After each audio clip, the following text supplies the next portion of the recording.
The Seattle rain soaked through my coat as I stood alone at my mother's funeral, the whispers of my family slicing through the damp air. My sister Emily, 3 years older, strode up, her voice loud enough for the crowd to hear. "Sarah's just here for the inheritance." Mom was done with her. Their snickers hit me like a slap, but nothing could have braced me for what came next.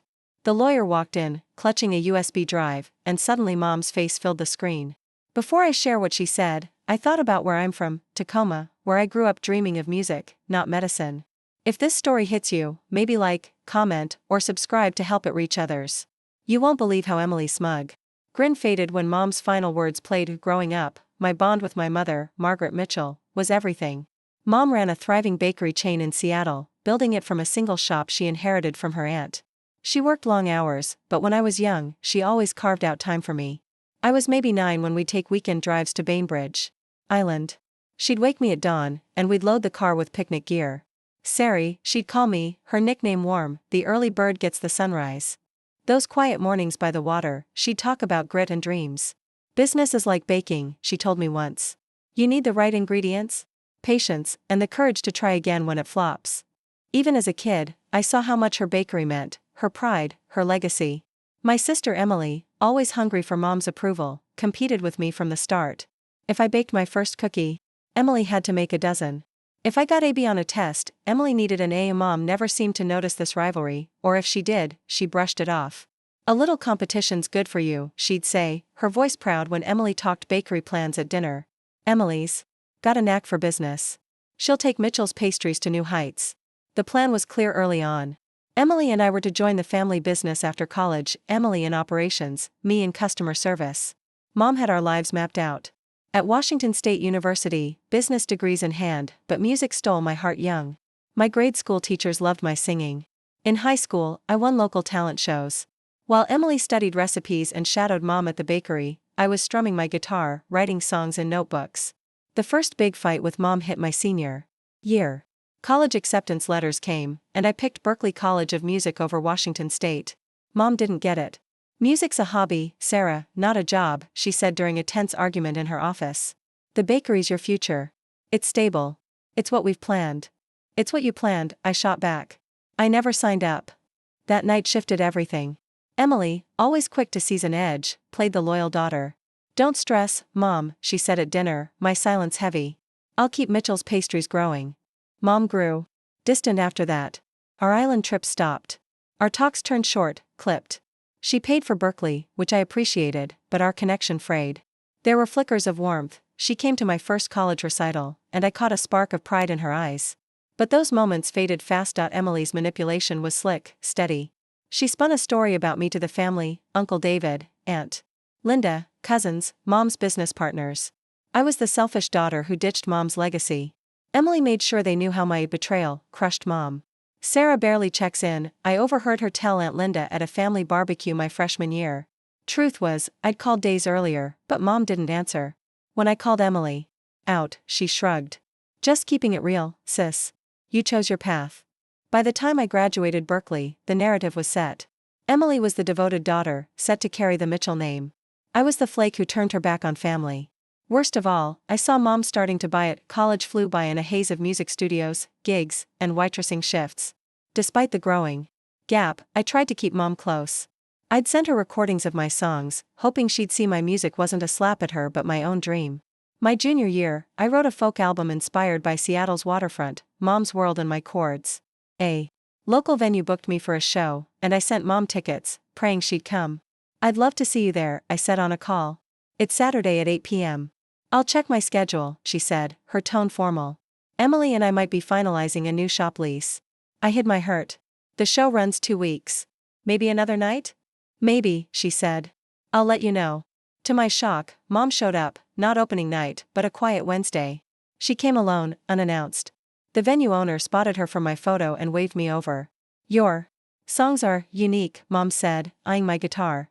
There was a tone I couldn't pin. Pride, maybe? "You've got talent." It wasn't the hug I craved, but it was something.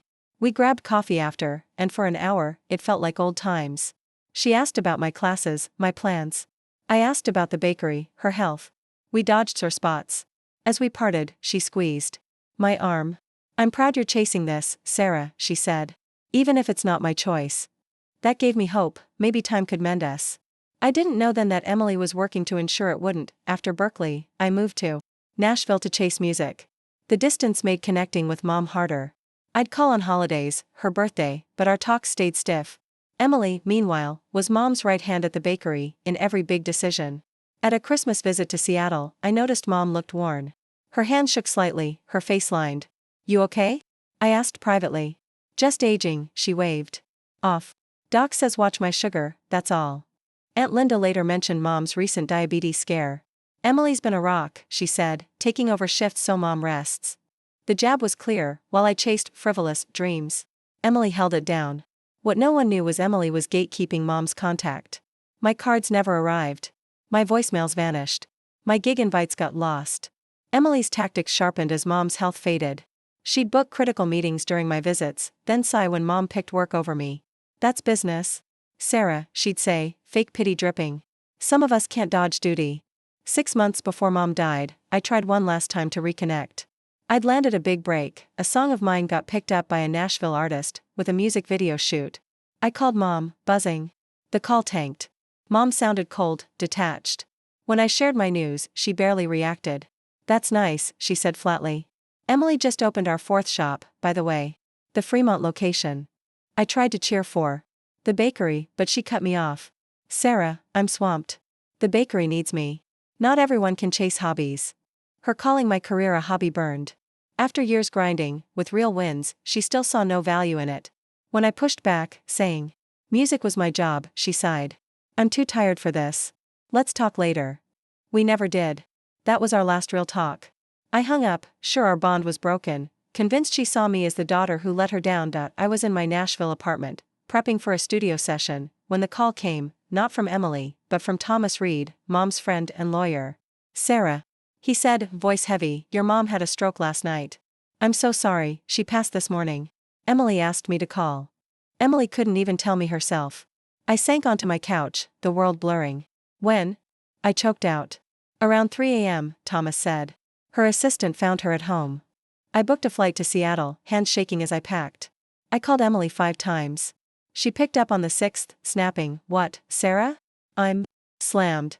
"I'm coming to Seattle," I said, voice tight. "Thomas told me about Mom."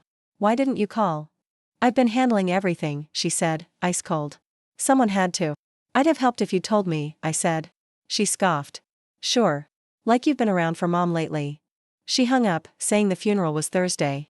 At St. Paul's, everything arranged. In Seattle, I went straight to the funeral home. Mom looked too still in her casket, her favorite scarf draped over her. "Hi, Mom," I whispered, tears falling. "I'm sorry we didn't fix this." I stood there an hour, spilling my heart, my Nashville life, my regrets. That night, alone in a hotel, I called my friend Claire. "They're having a family dinner tomorrow and didn't invite me," I said, voice cracking. "That's awful."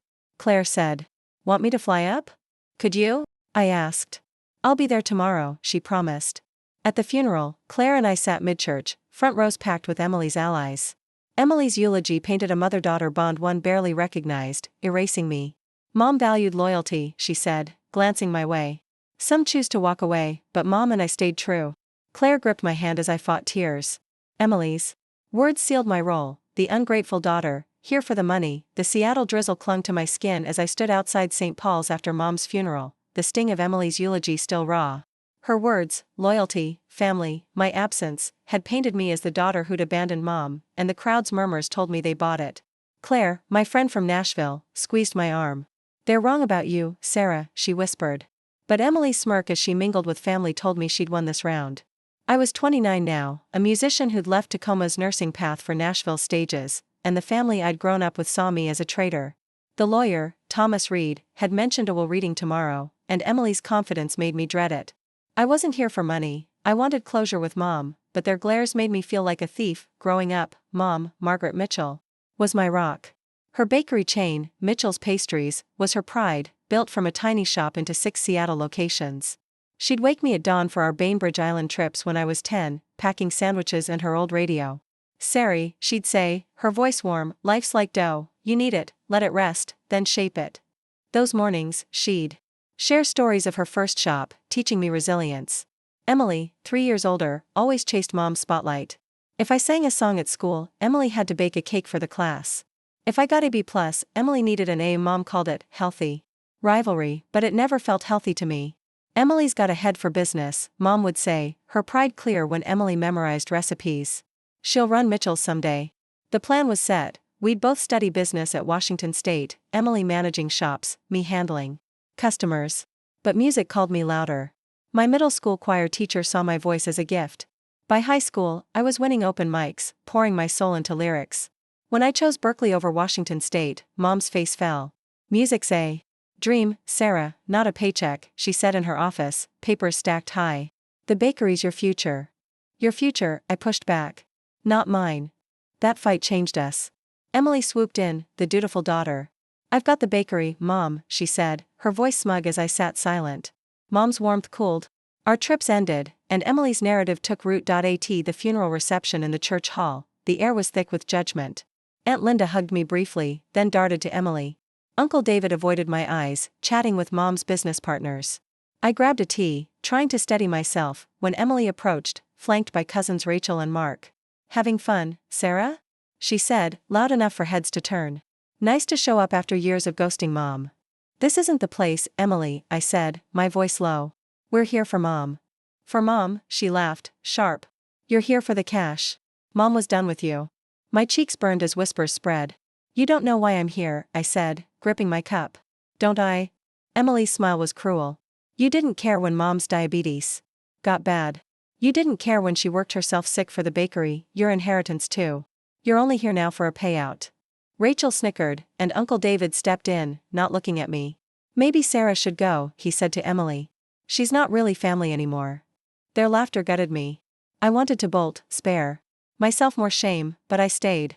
I'm here for Mom, I said quietly. She was my mother too. Emily shrugged. Stay then, but don't expect much tomorrow. Mom knew who really loved her. The will reading, she was sure I'd get nothing. I hadn't thought about money, but their certainty made my stomach twist. As I walked away, Emily's voice carried, she'll cry tomorrow when Mom's will shuts her out. The reception dragged on like a bad dream. Mom's partner, Richard Evans, offered stiff condolences, his eyes on Emily. Margaret built something special, he said. Emily's got her vision. The bakery's safe. With Emily, I repeated silently. Not me. Cousin Rachel, once my confidant, brushed me off. Sarah, sorry about Aunt Margaret, she said, barely hugging me. I'm an artist now, in Nashville, I tried. Got a song in a music video. Cool, she cut in, uninterested. Must be nice chasing dreams while Emily ran the bakery. She rejoined her group, leaving me alone. Claire found me by the window. They're brutal, I whispered. They think I'm a gold digger. They're eating Emily's lies, Claire said. You're here for your mom. Get through today, then the will tomorrow. The will. I expected to be cut off, a final nail in Mom's disappointment. Emily's taunt echoed, Mom knew who cared. I overheard her with Uncle David and 2 bakery managers. Can't believe. Sarah showed up, she said, smirking. After ignoring Mom's illness? She didn't even call when Mom was in the hospital. I froze. I hadn't known Mom was hospitalized. No one told me. Before I could confront her, Emily added, tomorrow's. We'll prove it. Mom updated her will last year after Sarah skipped her birthday. She's out. A manager nudged Emily, spotting me. Oh, Sarah, she said, mock surprise. Didn't see you. Coming to the will reading? Of course, I said, voice shaking. Her smile was ice. Good. It'll clear things up. Uncle David sneered. Why bother, Sarah? Margaret made her feelings clear. What feelings? I asked, heart racing. What did she say? Ask the family who stayed close, he said. If you'd called more, you'd know. I tried, I said, anger rising. It's not that simple. Always excuses. Emily cut in. Mom got tired of waiting for you to step up. Heads turned, eyes judging. You don't know my bond with Mom, I said, voice cracking. You have no right, I have every right, Emily snapped. I was there daily, running the bakery, driving her to doctors, being a real daughter. You were off singing in Nashville. She paused, smirking. Face it, Sarah. You're here for the money. Mom's cutting you off. Everyone knows it. Her words broke me. I fought tears as she grinned, victorious. I wanted to run, escape these people who'd swallowed Emily's story. But leaving would prove them right. We'll see tomorrow, I said, walking away, Claire behind me. In the church garden, I let tears fall. They're poison, Claire said, sitting beside me. Emily's got them fooled. Maybe she's right, I whispered, doubt creeping in. Maybe I didn't try hard enough with Mom. That's nonsense, Claire said. Emily's manipulative. Whatever the will says, you know your worth.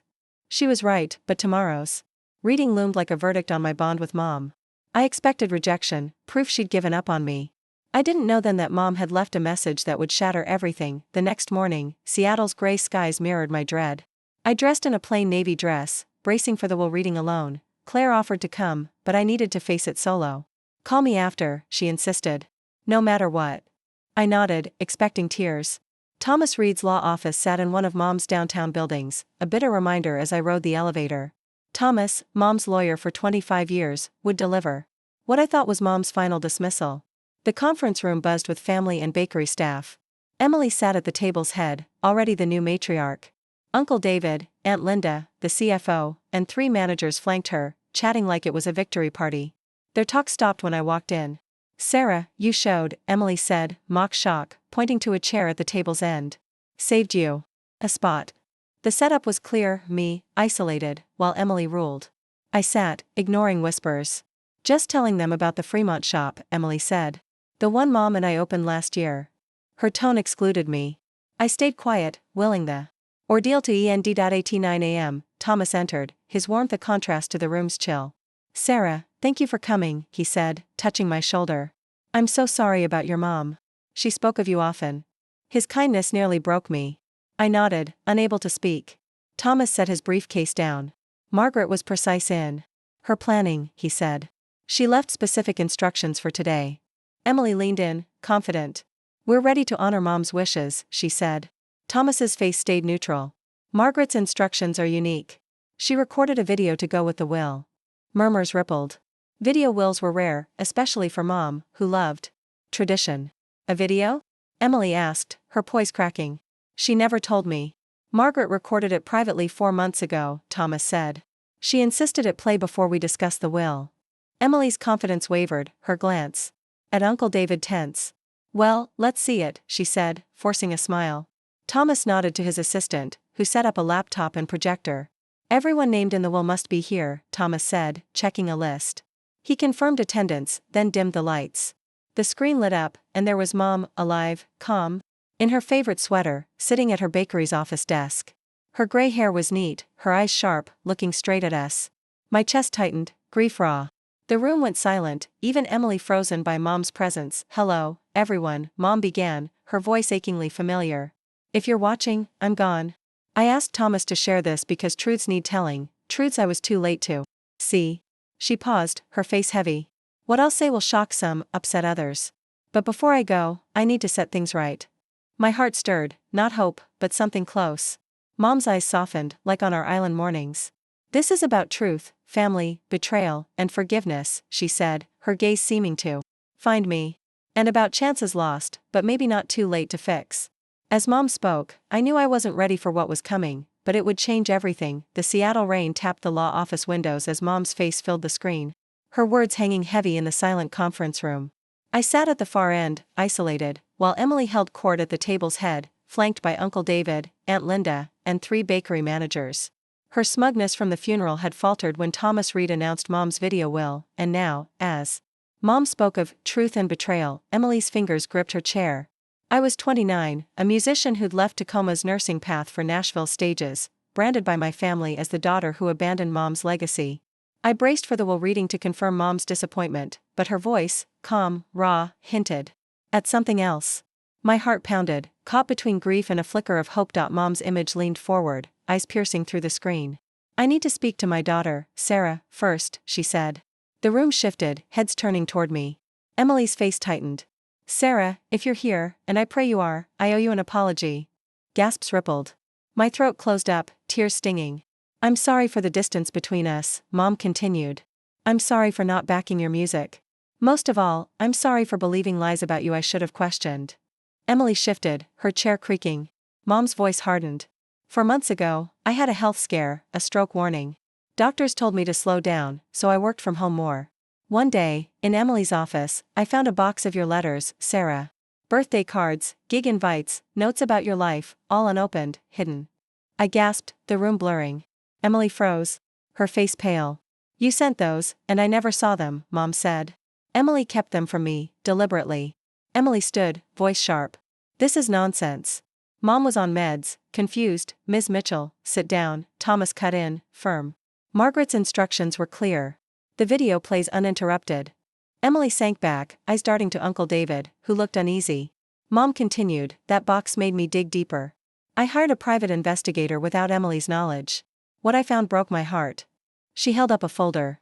Emily intercepted your calls, Sarah. Deleted your voicemails. Returned calls when you couldn't answer, then told me you were too busy. She sabotaged our bond. Tears streamed down my face, the weight of years lifting and crushing me at once. The room was silent, eyes on Emily, who stared at the table. But that's not all, Mom said, her voice heavy. The investigator found worse, about the bakery. Emily's been cutting corners, using cheap ingredients, fudging health inspections, even paying off a city official for permits. Uncle David gasped, managers exchanged shocked glances. I built Mitchell's Pastries on honesty, Mom said, her voice rising. My aunt taught me our name stood for quality, trust. Emily betrayed that for profit. Emily's face was ashen, her hands trembling. This is a mistake, she muttered, but no one responded. Mom's eyes softened again. Sarah, when I found this, I wanted to call you right away. But you deserved more than a phone apology. I planned to visit Nashville, see your life, your music. I wanted to tell you I'm proud. My chest ached, she'd planned to come. I booked a flight for the week after our last call, Mom said. That call, when I was so cold, it wasn't about you. I was angry at Emily, at myself, for being blind so long. But my stroke came first. Mom held another folder. I've followed your music, Sarah, not through Emily's lies, but online, reviews, videos. I even bought your songs through a friend's account. I choked on a sob. She'd supported me, secretly. Your talent, your drive to chase your path, it's what I did starting the bakery. I was wrong to push you into mine. You're not just a musician, you're building something real, like I did. Mom straightened, voice firm. Now, my will and Mitchell's Pastries. Emily, given your actions, I can't leave the bakery to you alone. Emily flinched, her eyes wide. My old will, from 6 years ago, gave Emily most of my estate and the bakery, with a small trust for Sarah. Emily nodded faintly, as if expecting this. That will's gone, Mom said. Here's the new one. The room froze. To my daughter, Emily Mitchell, I leave $400,000, held in trust, paid out at $40,000 yearly, contingent on her cooperation with an ethics audit of Mitchell's Pastries and completing a business ethics course at Washington State. Emily's mouth dropped, her voice a whisper. What? To my daughter, Sarah Mitchell, Mom continued, I leave my home, my investment accounts, and 60% ownership of Mitchell's Pastries. The room erupted. Uncle David stood, Aunt Linda gasped, managers murmured. Thomas raised a hand for silence. Mom's voice cut through. Sarah's integrity. The Seattle rain drummed against the law office windows, a steady pulse matching the tension left by Mom's video will. I sat at the conference room's far end, still reeling from her words, her apology, her trust, her revelation of Emily's betrayal. At 29, I'd left Tacoma's nursing dreams for Nashville's music scene, branded by family as the daughter who ditched Mom's legacy. Now, with 60% of Mitchell's Pastries and Mom's home in my name, I was the one she'd chosen to carry it forward. Emily, at the table's head with Uncle David, Aunt Linda, and 3 bakery managers, had stormed out after Mom's video, her face a mask of fury. She'd returned, silent, her earlier smugness gone. The room buzzed with unease as Thomas Reed prepared to read the formal will, but Mom's voice still echoed in my head, raw and real. I glanced at Emily, her hands clenched, avoiding my eyes. Growing up, Mom, Margaret Mitchell, was my anchor. Her bakery chain, built from 1 shop to 6 in Seattle, was her heart. When I was 11, we'd drive to Bainbridge Island, her old radio playing folk tunes. Sari, she'd say, her nickname soft, success takes time, like rising dough. Those trips taught me grit, but Emily, 3 years older, always fought for Mom's spotlight. If I sang at a school event, Emily baked for the PDA. If I got a B, she needed an A+. Mom called it sibling drive, but it bred resentment. Emily's a natural at business, Mom would say, beaming when Emily planned shop expansions. She'll lead Mitchell's. The plan was clear, Washington State for business degrees, Emily running operations, me on customer service. But music owned me. My high school choir teacher pushed me to perform, and I won local gigs. Choosing Berkeley over Washington State sparked a fight. Music's a fantasy, Sarah, Mom said in her office, flower on her hands. The bakery's real. Your reality, I shot back. Not mine. Emily seized the moment, vowing to save the bakery. Mom's warmth faded, our trip stopped, and Emily's lies took hold. Thomas cleared his throat, opening the written will. Margaret's video outlined her wishes, he said. This confirms them. Emily's eyes flicked to me, cold. Uncle David leaned in, whispering to her, while Aunt Linda stared at her hands. The managers shifted, uneasy after Mom's expose of Emily's shady practices, cheap ingredients, faked inspections, bribes. Sarah inherits the family home, investment accounts, and 60% of Mitchell's pastries, Thomas read. Emily receives $400,000 in trust, paid $40,000 yearly, contingent on an ethics course and audit cooperation. Emily's jaw tightened. The Margaret Mitchell Arts Fund, led by Sarah, supports Seattle music programs, Thomas added. Murmurs broke out, but Thomas raised a hand. There's evidence of Emily's actions, letters, call logs, financial records. It's available for review. Emily's voice cut through, low but sharp. This won't hold. I'll fight it. Thomas met her gaze. Margaret anticipated that. Contesting risks public exposure, possibly charges. Emily fell silent, her face pale. The meeting paused, and I stepped outside, rain cooling my face. Claire, waiting in the lobby, hugged me. You okay? She asked. Mom trusted me, I whispered. But Emily, she ruined us. Claire nodded. She's cornered now. You're stronger than her. Back inside, Emily approached, alone. You think you've won? She hissed. You'll crash and burn running the bakery. You're a singer, not a boss. I didn't ask for this. I said, steady. But I'll honor Mom. She laughed, bitter. Honor? You weren't here when she was sick. I was. Because you hid her from me, I snapped. Her eyes flickered, guilt or anger, then she walked away. The formal reading resumed, detailing share splits for managers and the arts fund setup. I barely listened, Mom's words looping, I'm proud of you, Sarah. That night, in my hotel, I called Claire. They all think I'll fail, I said. Maybe they're right. I don't know bakeries. You know integrity, she said. Mom saw that. You'll learn the rest. Sleep didn't come. I thought of Mom's Bainbridge trips, her lessons on patience. Emily's betrayal stung, but Mom's trust was heavier. Wednesday, I visited the bakery's main shop in Fremont. Employees stared, unsure. I'm Sarah, I said to the manager. Lisa. I want to learn. She hesitated, then nodded. Margaret was proud of you, she said quietly. She played your songs here sometimes. My chest tightened, Mom had listened. I spent hours shadowing Lisa, learning recipes, schedules, costs. It was overwhelming, but I felt Mom's presence, guiding me. Thursday, Emily texted, we need to talk. Bakery's tanking without me. I met her at a cafe. She looked worn, her confidence cracked. You can't run it, she said. Sell your shares to me. I'll pay $500,000. No, I said. Mom chose me. Her eyes narrowed. You'll ruin her legacy. I know the business. You cheated it, I shot back. Faked inspections, bribed officials. Mom knew. Emily flinched. I did what kept us afloat, she said. You were off singing. I was building my life, I said. Like Mom built hers. She stood, voice low. This isn't over. I watched her go, heart racing but firm. Mom's trust wasn't just a gift, it was a challenge. Friday, I met Thomas to review the bakery's books. Emily's shortcuts cost us, he said, showing reports. Health violations, supplier complaints. We need an audit. I nodded. Daunted but determined. Start it, I said. Mom wanted honesty. That afternoon, I picked up Ethan, my cousin's son, from school. He'd been my buddy since he was little. Aunt Sarah, are you a boss now? He asked, wide-eyed. Trying to be, I said, smiling. His trust fueled me. At the Fremont shop, I found a photo of Mom and me from a Bainbridge trip, taped behind the counter. Lisa said, she kept it there always. Tears came, but I felt stronger.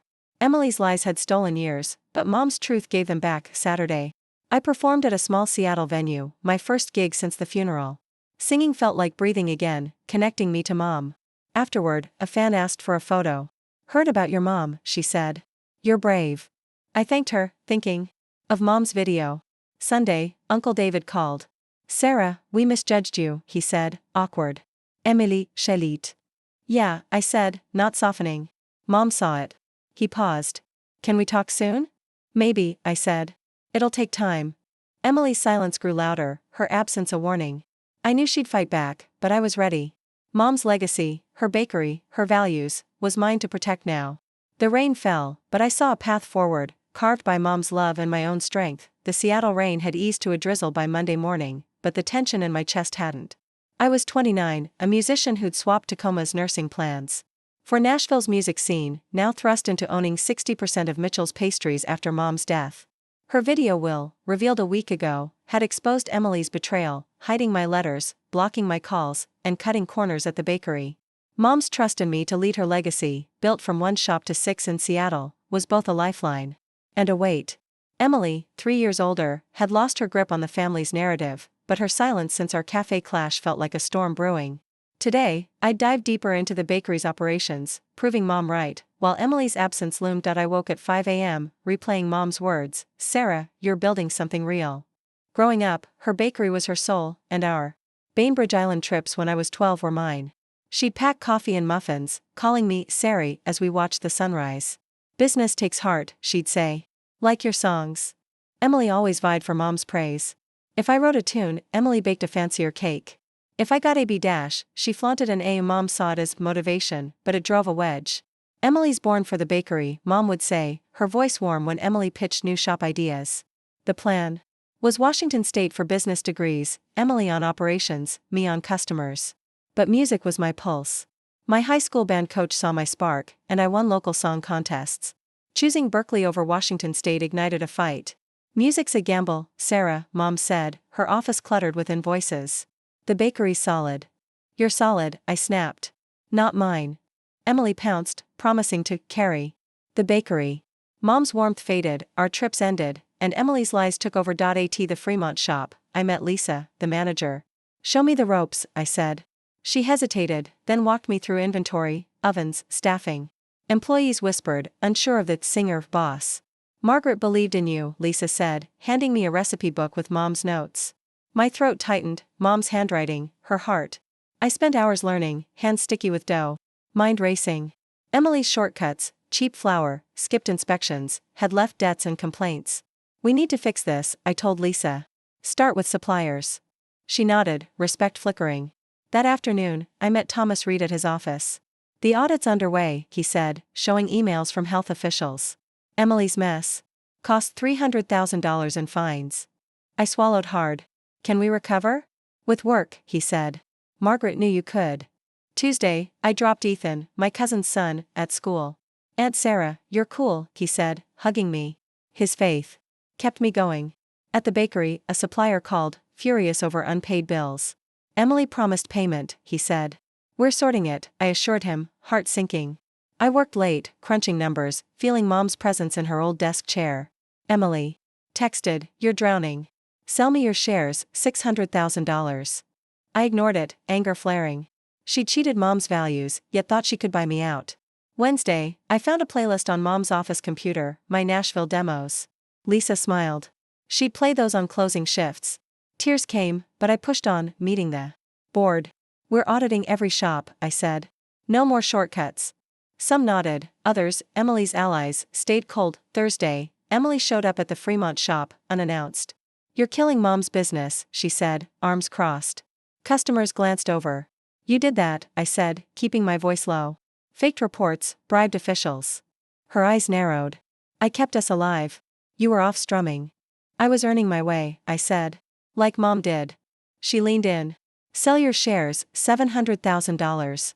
Last chance." "No," I said, firm. "Mom trusted me." Emily's face hardened. "You'll regret this." She left, and Lisa touched my arm. "You're doing right by Margaret." I nodded, but Emily's threat lingered. That night, I played a gig at a Seattle bar, my guitar grounding me. Fans clapped, unaware of my fight. "For my mom," I said, voice breaking, and sang a song about loss. The crowd's cheers felt like Mom's hug. Friday, Thomas called. "Emily's hired a lawyer," he said. "She's probing the will." My stomach dropped. "Can she win?" "Unlikely," he said. "Margaret's evidence, letters, financials, is ironclad." I exhaled, but worry gnawed. At the bakery, a health inspector arrived, tipped off about past violations. "We're fixing it," I said, showing new supplier contracts. He nodded, impressed. "You're not like the last manager." I smiled, thinking of Emily's scams. Ethan's school play was that evening, and I rushed to make it. He beamed, spotting me in the crowd. "You came," he said, hugging me. Always, I promised, Mom's absence aching. Emily hadn't shown, another promise broken. Saturday, I took Ethan to a music store, my paycheck covering a small ukulele. For him. His excitement was my fuel. At the bakery, a customer recognized me from my gig. "Your mom would be proud," she said. I nodded, tears prickling. Sunday, Aunt Linda called, voice stiff. "Sarah, I was wrong about you," she said. "Emily misled us." "Yeah," I said, guarded. Mom saw through her. "Can we meet?" she asked. "Maybe," I said. "It's not instant." Emily's silence grew louder, her lawyer's moves a shadow. I met Thomas again Monday. "Emily's pushing for a settlement," he said. $800,000 for your shares. "No," I said. "I'm in this." He smiled. "Margaret knew you'd fight." Tuesday, the Fremont shop hit a milestone, first clean inspection in years. Lisa high-fived me, staff clapping. "We're turning it around," she said. I felt Mom's pride. That night, I wrote a new song, chords pouring out, about truth and rebuilding. Wednesday, Ethan's teacher called, Emily forgot his lunch. I dropped it off, fuming. At the bakery, a manager quit, loyal to Emily. "You'll fail," he said, leaving. I hired a new one, a young baker with Mom's passion. Thursday, a board member, once Emily's ally, pulled me aside. "You're proving yourself," he said. "Keep going." I nodded, Mom's trust my anchor. Friday, my sixth paycheck, $200 hit. I bought Ethan a music lesson, his grin worth every fight. Emily's next move came Saturday, a letter from her lawyer, demanding a board vote to oust me. I called Thomas, panic rising. "She's desperate," he said. "The board's shifting to you." I spent Sunday prepping, studying bakery finances, Mom's old notes my guide. Ethan hugged me at dinner. "You're awesome, Aunt Sarah," he said. His words steeled me. The rain fell, but I saw Mom's path, her bakery, her values, mine. To defend. Emily's fight wasn't over, but neither was mine, and I was ready to stand my ground. The Seattle drizzle coated the city Monday morning, mirroring the unease twisting in my gut. At 32, I'd left Tacoma's nursing dreams for Portland's music scene, now running Mitchell's Pastries with 60% ownership after Mom's death 2 months ago. Her video will had exposed Emily's lies, hiding my letters, blocking calls, and cheating the bakery with shady deals. Mom's trust in me to lead her 6-shop Seattle chain was a fire keeping me going, but Emily's latest move, a lawyer's letter demanding a board vote to oust me, felt like a knife at my back. Her silence since our cafe showdown had been too quiet, and now I knew why. Today, I'd face the board, proving Mom's faith in me, while Emily's shadow loomed larger. I woke at 4:30 a.m., Mom's voice in my head, "Sari, you've got heart." Growing up, her bakery was her life, and our Bainbridge Island trips. When I was 13 were ours. She'd pack thermoses of tea, her nickname for me warm. "Business needs soul," she'd say, "like your music." Emily, 3 years older, always chased Mom's approval. If I performed at a talent show, Emily baked for the whole school. If I got a C+, she waved an A. Mom called it sisterly spark, but it bred bitterness. "Emily's a bakery natural," Mom would say, glowing when Emily planned shop menus. The plan, University of Washington for business degrees, Emily on operations, me on customer relations. But music was my breath. My high school music teacher saw my voice as gold, and I won regional gigs. Choosing Reed College for music over UW sparked a blowout. "Music's a pipe dream, Sarah," Mom said, flour dusted in her office. "The bakery's your anchor." "Your anchor," I fired back. "Not mine." Emily swooped in, vowing to save the bakery. Mom's warmth dimmed, our trips vanished, and Emily's lies took root. At the Fremont shop, I prepped for the board meeting with Lisa, the manager. "They're split," she said, handing me sales reports. "Some back Emily, others see your work." I'd spent weeks fixing Emily's mess, $350,000 in fines from her cheap ingredients and faked inspections. New suppliers and clean audits had earned some trust, but not all. "Show them Mom's vision," Lisa urged. I nodded, hands sweaty. Thomas Reed met me at his office. "Emily's lawyer's pushing hard," he said. "But the evidence, her bribes, intercepted letters, keeps the board wary."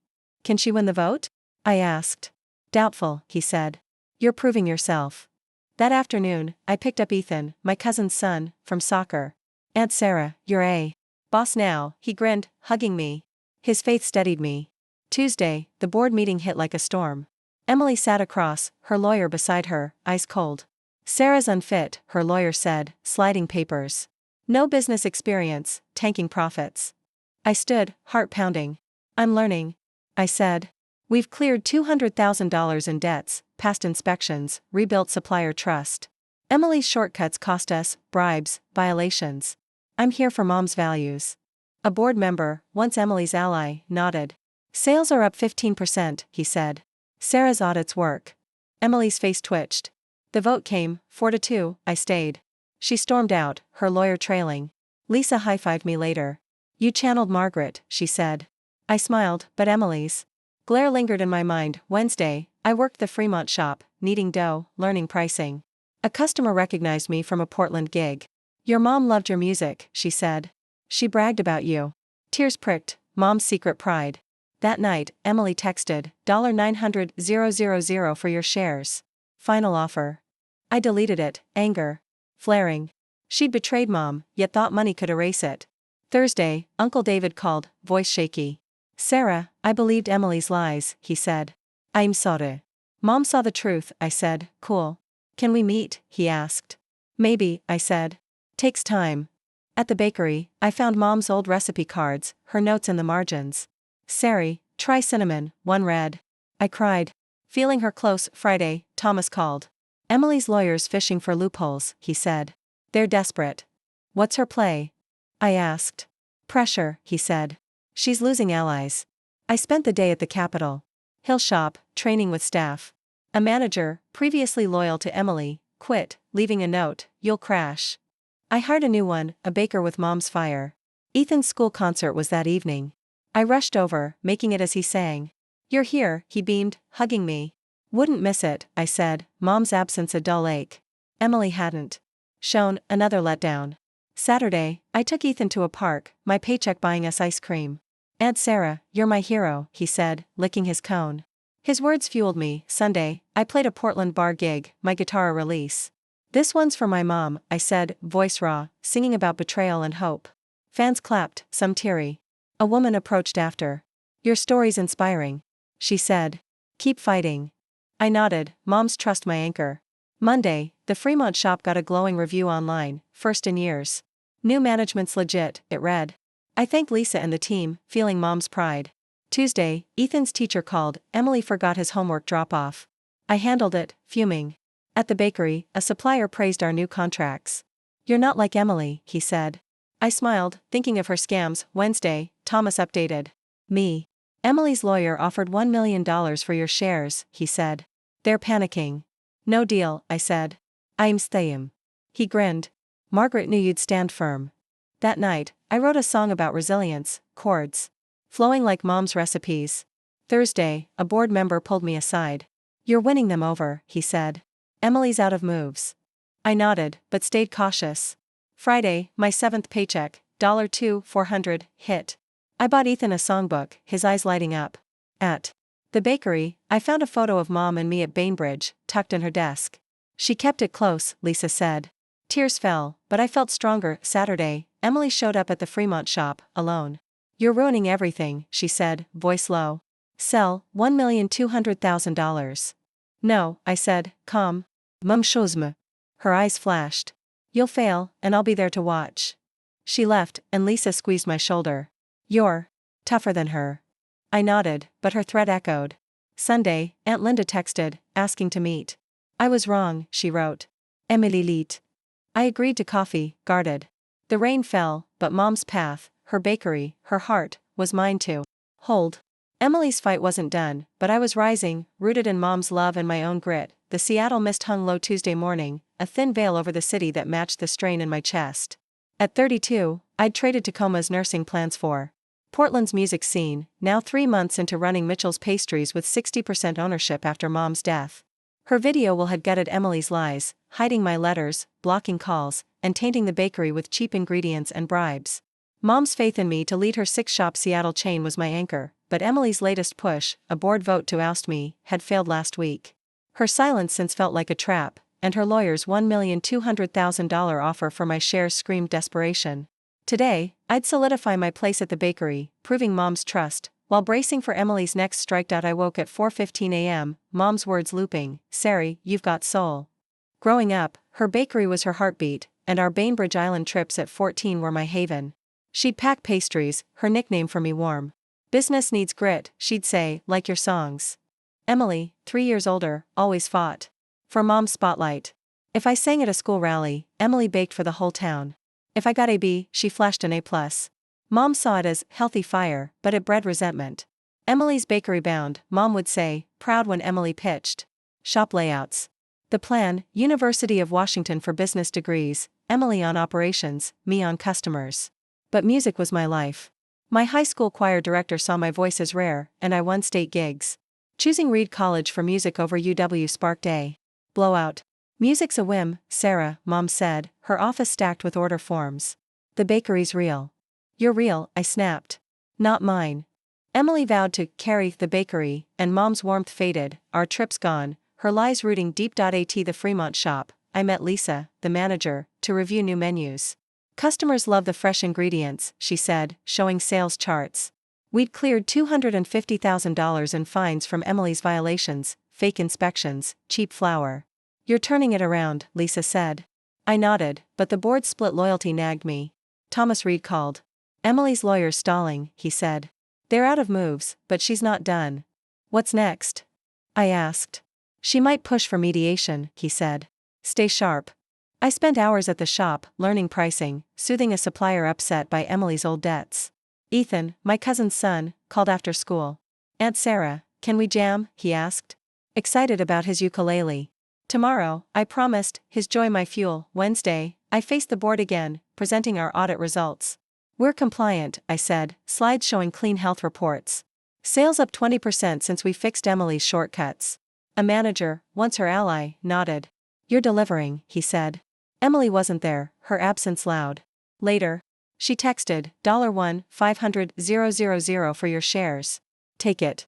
I ignored it, anger hot. She'd betrayed Mom, yet thought cash could erase it. Thursday, Aunt Linda met me for coffee, her apology stiff. Emily fooled us, she said. I'm sorry. Mom saw through her, I said, wary. Can we rebuild? She asked. Maybe, I said. It's slow. At the bakery, I found Mom's old apron, her initials stitched on it. She wore it daily, Lisa said. Tears came, but I pushed on, training staff. Friday, Thomas updated me. Emily's lawyer wants a meeting, he said. They're offering $1,800,000. No, I said. I'm in for Mom. He smiled. She knew you'd stay. At the Capitol Hill shop, a customer praised our new scones. Margaret would love this, she said. I nodded, Mom's pride close. Ethan's soccer game was that evening, and I made it, cheering as he scored. You're the best, Aunt Sarah, he grinned, hugging me. Emily had promised to come but flaked, another broken vow. Saturday, I took Ethan to a music shop, my paycheck buying him strings for his ukulele. You're my hero, he said, strumming. His words steeled me. That night, I played a Portland gig, my guitar my release. For my mom, I said, voice raw, singing about truth. Fans cheered, some teary. Sunday, Uncle David texted, asking to meet. I misjudged you, he wrote. Emily Leet. I agreed to lunch, guarded. At the Fremont shop, a local paper ran a feature, new owner revives Mitchell's pastries. Lisa framed it, staff clapping. You're Margaret's daughter, she said. I smiled, tears prickling. Monday, Ethan's teacher called, Emily. Forgot his field trip form. I handled it, fuming. At the bakery, a supplier sent a thank you note for clearing Emily's debts. You're not her, he wrote. Tuesday, I met Thomas. Emily's lawyer's pushing mediation, he said. They'll offer $2 million. No deal, I said. Mom's legacy's mine. He nodded. She'd be proud. Wednesday, the Fremont shop hit a record, highest daily sales in years. Your changes work, Lisa said, high-fiving me. That night, I wrote a song about freedom, chords flowing like Mom's recipes. Thursday, a board member, once Emily's friend, met me. You're legit, he said. We're with you. I nodded, cautious. Friday, my 8th paycheck, $2,600, hit. I bought Ethan a music stand, his grin lighting me up. At the bakery, I found a note from Mom in her recipe book, Sari, keep singing. I cried, her love raw. Saturday, Emily appeared at the Fremont shop, face drawn. You're killing Mom's dream, she said. Sell, $2,500,000. No, I said, steady. Mom chose me. Her eyes flashed. You'll fall, and I'll watch. She left, and Lisa squeezed my arm. You're stronger. Sunday, I took Ethan to a Seattle open mic, cheering as he played his ukulele. Aunt Sarah, you're awesome, he said, hugging me. His trust was my rock. That afternoon, Cousin Rachel called, voice soft. I believed Emily, she said. I'm sorry. Mom knew the truth, I said, cool. Can we talk, she asked. Maybe, I said. It's not instant. Emily's mediation loomed Monday. Thomas prepped me. She'll push hard, he said. Stay firm. I nodded, ready. The bakery sales climbed, staff rallied, and Mom's photo on the counter, us at Bainbridge, kept me grounded. Emily's fight wasn't over, but I was breaking free, fueled by Mom's love and my own strength. The rain cleared, and I saw my path, her legacy, my future. Clear as day, the Seattle rain had cleared by Wednesday morning, leaving a crisp sky that mirrored the clarity I'd fought for over 4 months. At 32, I'd left Tacoma's nursing dreams for Portland's music scene, now leading Mitchell's Pastries with 60% ownership after Mom's death. Her video will had shattered Emily's lies, hiding my letters, blocking calls, and tarnishing the bakery with cheap ingredients and bribes. Mom's trust in me to steer her 6-shop Seattle chain was my strength, but Emily's final push, a mediation to buy my shares for $2,500,000, had failed last week. Her silence since felt final, her defeat clear. Today, I'd launched the Margaret Mitchell Arts Fund, honoring Mom's vision, while my new life with Ethan, my cousin's son, took root in Mom's old home. I woke at 4 a.m., Mom's voice steady in my mind. Sari, you're building something real. Growing up, her bakery was her soul, and our Bainbridge Island trips at 15 were my refuge. She'd pack scones, her nickname warm. Life's like baking, she'd say, you shape it with care. Emily, 3 years older, always craved Mom's spotlight. If I sang at a school event, Emily baked for the county fair. If I got a B+, she flaunted an A. Mom called it sisterly drive, but it bred division. Emily's made for the bakery, Mom would say, glowing when Emily pitched shop expansions. The plan, University of Washington for business degrees, Emily on operations, me on customers. But music was my core. My high school band teacher saw my voice as magic, and I won national gigs. Choosing Reed College for music over UW sparked a firestorm. Music's a fantasy, Sarah, Mom said, her office cluttered with receipts. The bakery's your future. Your future, I shot back. Not mine. Emily vowed to save the bakery, and Mom's warmth faded, our trips ended, her lies taking hold. At the Fremont shop, I prepped for the Arts Fund launch with Lisa, the manager.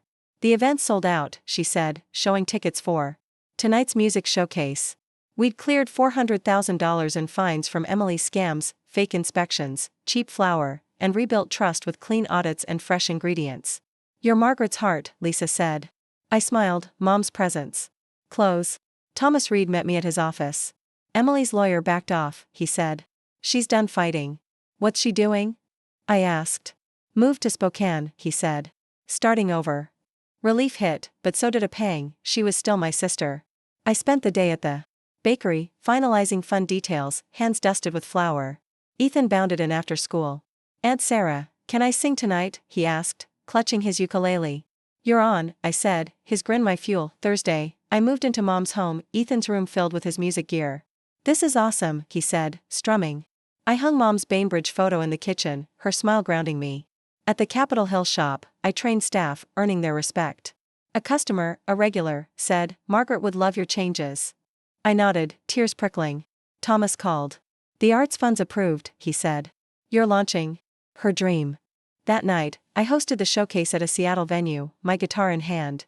For my mom, I said, voice raw, singing a new song about healing. Ethan performed, his ukulele bright, crowd cheering. You're my hero, he whispered after. Mom's spirit felt near. For Friday, I met the board, presenting sales, up 25% since Emily's exit. You're solid, a manager said, once her ally. I nodded, cautious but proud. At the Fremont shop, a local TV crew filmed the fund launch's success. Margaret's legacy lives, the reporter said. I found Mom's old journal behind her desk, her handwriting raw. Sari's music is her strength. I was wrong to fight it. Tears fell, she'd loved me, even in our silence. Saturday, I took Ethan to a music festival, my paycheck covering tickets. Aunt Sarah, you're the best, he said, dancing. His joy was my triumph. That night, Emily texted, I'm sorry. I was wrong. I didn't reply, her words were late, her damage deep. A Sunday, Uncle David and Aunt Linda visited Mom's home, apologetic. Emily misled us, David said. We want to reconnect. It's slow, I said, guarded. Mom knew the truth. They nodded, leaving quietly. At the bakery, I framed Mom's recipe card with her note, Sari, Keep singing. Lisa hugged me. You're her, she said. Monday, a supplier sent a gift basket, thanking us for clearing Emily's debts. You're not her, the note read. I smiled, Mom's values mine. Tuesday, Ethan's teacher called, his grades were up, his music thriving. You're his rock, she said. I took him for ice cream, his chatter easing my heart. Wednesday, the Arts Fund's first grant went to a Seattle school, funding music classes. Margaret would cry, Lisa said at the ceremony. I nodded, feeling Mom's pride. That night, I played a Portland gig, fans singing along. This is for my mom, I said, voice steady. Thursday, Thomas updated me. Emily's in Spokane? Working retail, he said. She's out of the fight. I exhaled, pity mixing with relief. At the bakery, sales hit a yearly high. You did this, Lisa said, staff cheering. Friday, my 9th paycheck, $2,800, hit. I bought Ethan a guitar lesson, his eyes wide. You're awesome, Aunt Sarah, he said. Months later, Emily's bakery dreams collapsed. She'd tried a Spokane shop, but it folded fast. I thrived, running Mitchell's Pastries with integrity, raising Ethan in Mom's home. A year on, I sold Mom's old car, splitting the $20,000 with Emily legally. She called, voice soft. Can we talk? She asked. No, I said. I'm done. Ethan and I built a life, his music blooming. The Fremont shop displayed my album, fans stopping by. From Mom's kitchen window, Seattle's skyline glowed. I'd risen from Emily's ashes, my strength forged in Mom's love. This story's been my soul laid bare, from Tacoma's quiet streets to Seattle's battles, reclaiming Mom's trust. If it hit you, like, comment, or subscribe, it helps. This tale of grit spread, growing our shared path of healing.